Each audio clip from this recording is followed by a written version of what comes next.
We've noticed a change in this, haven't we? What's important, I think, for us to really look at is consumer behavior. That's how we react as humans. We want it fast, we want it now. And if you're still using the same marketing tactics, the same messaging, the same approach to that consumer from 10 years ago, you're missing out. The consumer out there is thinking, there might be a better alternative. We've found the institutions, we've brought them together in one place. And all of a sudden, you're instantly going in with 6, 7 offers, telling the person who wants to sell their house that I have 6, 7 offers right now. Hello, welcome back. Once again, this is the Real Estate Consumer Shift. I am Jason Wells, joined by my great partner, if I can speak, Tim Evans. Wellsy, what's going on? What are we talking about today? Hey, we're going to talk about all things valuable. All things valuable. A little psychology and like how people think a little bit too, right? So we have, I don't know, probably 15, 16 podcasts out there. If you guys would like to check them out, where do they go? You should go to YouTube. You can watch the video of it, or any of your podcast listening apps, whether you're listening on Spotify, you're listening on iHeart, you're listening on Apple Podcasts, whatever it is, we're there, and we're other places as well. That's right. Real Estate Consumer Shift. Check us out. So it's valuable. It is valuable. If you're in real estate, I think this pertains just not to real estate agents, lenders, or I think this really matters to any business owner out there, because we dive deep into how people process, how they think, how they're reacting, and our society, our behaviors out there over the last 10, 15 years have changed. Drastically. But when the pandemic hit, like you mentioned, it really sped things up. It accelerated things for us. And we saw that happen.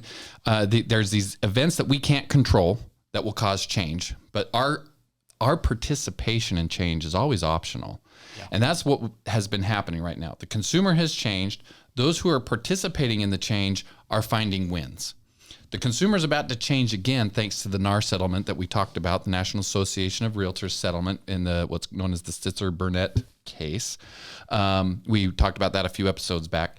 Things are about to change here in about maybe 60 days, assuming that it's all going to get approved. And what I'm finding is that there are a number of the coaches and the gurus out there who are really preaching value. And I'm not saying they're wrong about value, but they're really preaching value. Know your value, articulate your value, know what your value is, be able to break down your value. And we've talked about some of that. You need to be able to have a menu of services. You need to be able to break down your stuff a la carte as well as package it. That's consumer behavior. That's addressing things. That's leaning into the change. Here's the thing about it though. If we only focus on value, we're still going to miss the consumer, because the consumer is not interested in I'm blah, blah, blah, pitch. blah, blah, blah, blah, right? Pitch, I'm the best in the neighborhood. I sell more than Ed. My mom voted me number one, whatever, right? The consumer they don't care about that. They want to hear what is valuable to them. Now, it's hard to just say what's valuable to every consumer by vomiting a whole bunch of value on them. So I think it's more, we have to go a step beyond. Value is one step in the process of this change that is happening. Know your value, and by knowing your value, articulate it in a way the consumer will understand, which really means put it on a bumper sticker. If you can't put it on a bumper sticker what you're offering to them, you'll never get their attention, ever. You hit it right on the head. And we've been discussing this quite a bit. There's a difference between when somebody's processing, looking to buy or make a decision on something. There's a what and a why, and the two are very different. And sometimes this can throw a curveball. We've seen some knucklers, haven't we? Because it's about the why, and many times it's not about the what, but it's really why. about the why. Yeah. So I'll let you. And this is some really good topics here, and I think this is really critical coming into the NAR changes as far as the value, understanding what that why is. Correct. We had a great. My real estate coach was talking about this today. Great guy, Mr. Todd Walters. He said this. He said when he was buying his house on Lake Lanier, he was looking at all types of homes. This is in Georgia. He said that he was looking for $1 million home, and he couldn't find it. So but he wanted it on the water. $1 million home on Lake Lanier. On the water. And what was really great about the story was he couldn't find it. So what does he do? He goes on expired listings, Zillows. He starts seeing some of the homes. Found an old expired listing like a year later. and they're asking 1.5. He went to the seller and made a full price offer on that home. They accepted it. And although he was looking for $1 million, that was his parameter, looking for certain things. What did he end up doing? He overspent, right? From what his what was. So they say buyers are liars, or, we hear that phrase a lot, but it's really about the why, right? It entirely is, because his what didn't match his why. His what is, I want $1 million home on Lanier.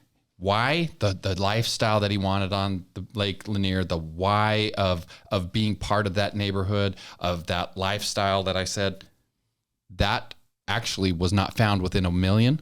And when he found it at 1.5, the why is what trumped. So now I'll buy, because my what, I want a house at 1 million, at $1 million, didn't match his why, which was really a 1.5 million why. Yeah, that was a great learning experience when he was explaining that. And I think, for buyers and sellers alike, right? Sellers process information very similar. They're people, right? Mm-hmm. We're all people. We're all humans, right? We look at certain choices and decision and options and selections and all of that, and then we decide. And we all decide it based on what we believe to be best for us. We know where we want to go, using Todd's example, on Lake Lanier. Why he wants to be there, there's a whole bunch of reasons in the why. But if it doesn't accomplish what we want as a consumer, if I can't see from the offer of a $1 million offer between a $1.5 million offer, that 1.5, he could see, all right, that thing offered at 1.5 gives me everything I want. That gives me the livelihood, that gives me the view, that gives me the amenities, that gives me everything, and I'll do it.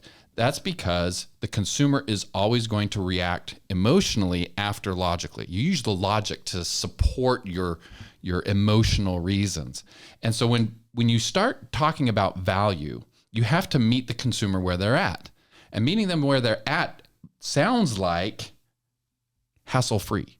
It sounds like pick your closing date. Convenience. It sounds like when you're ready, right? It sounds like maximize. Easy button. Right. Sounds like that easy button, right? Right. And that is what the value is. Just no stress. Right. Right.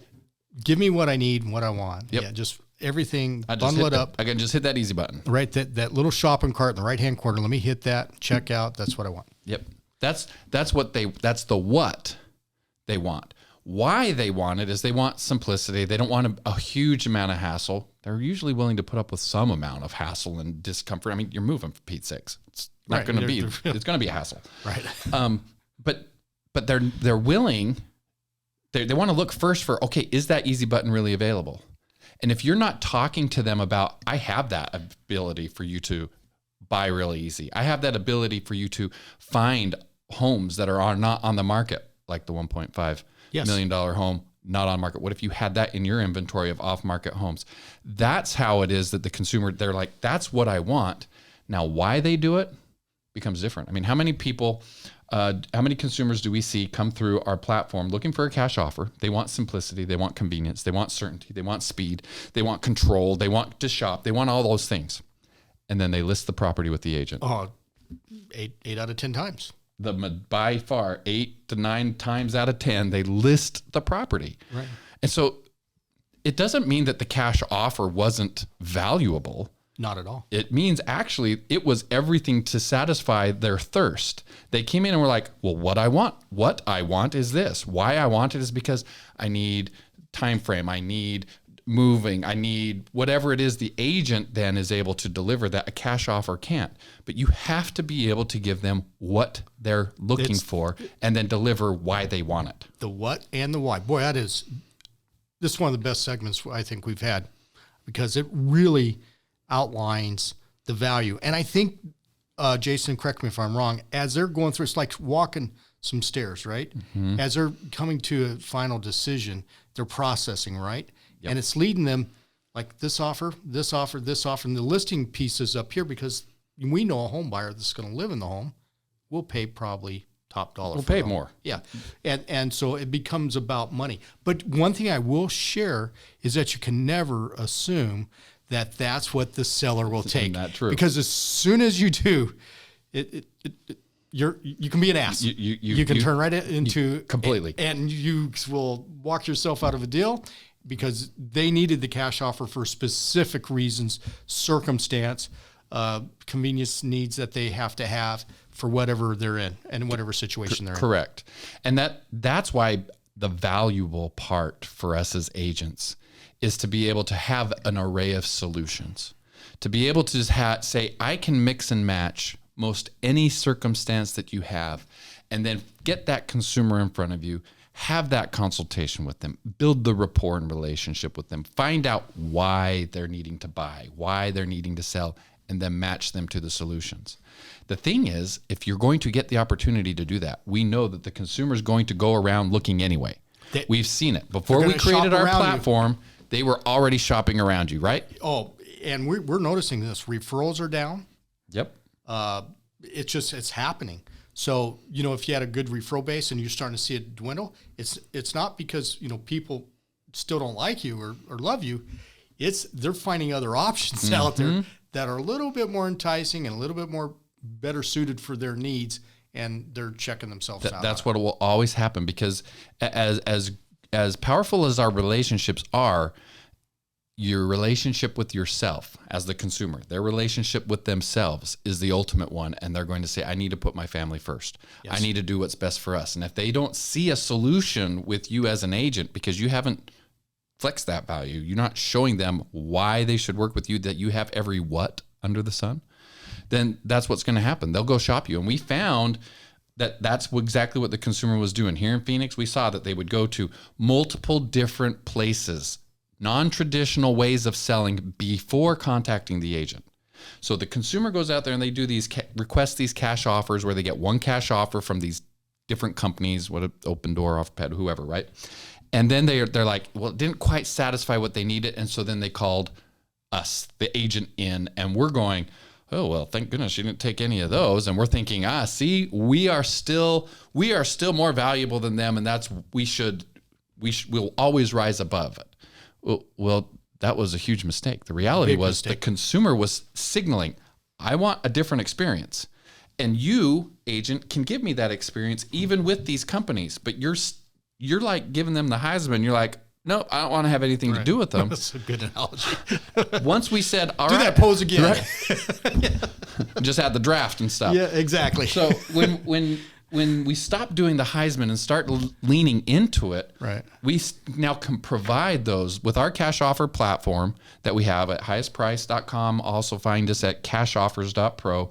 That is to give them the ability to see the non-traditional, to see the convenience, to see the certainty, the speed, everything that they're looking for. And you, the agent, are there from the beginning. Absolutely. You're the one who guides them through that selection process. And it's such a huge, huge role in helping home sellers, because this is a big deal. It's the biggest asset. They want and need guidance. Mm-hmm. They at first may not think they do. Yep. But they do. They do. They think they can get it without it. Yep. And that's why they would need to go somewhere where they think they can find it. Think about it for sale by owner, right? That's if they had all the answers, they wouldn't need us. But generally, most of those for sale by owners come back into traditional real estate. Correct. In fact, only 13% of all FSBOs actually successfully sell their home. It's like 11 to 13%, depending on which year the statistic is.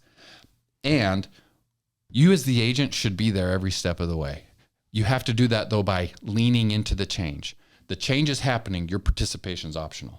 So as you start building out your value, you build out your array of services, you build out your a la carte, right? Your menu, what it is that you offer.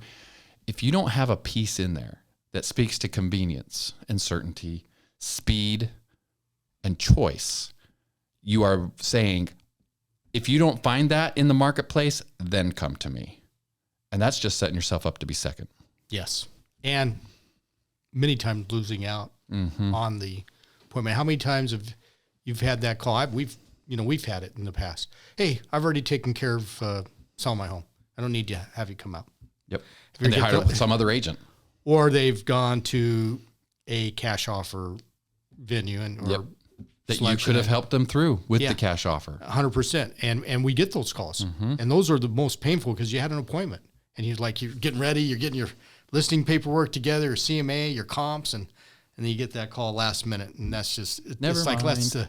never mind. You know, You're like, but I could do that too. yeah, exactly. It's too late. Too late. Too late.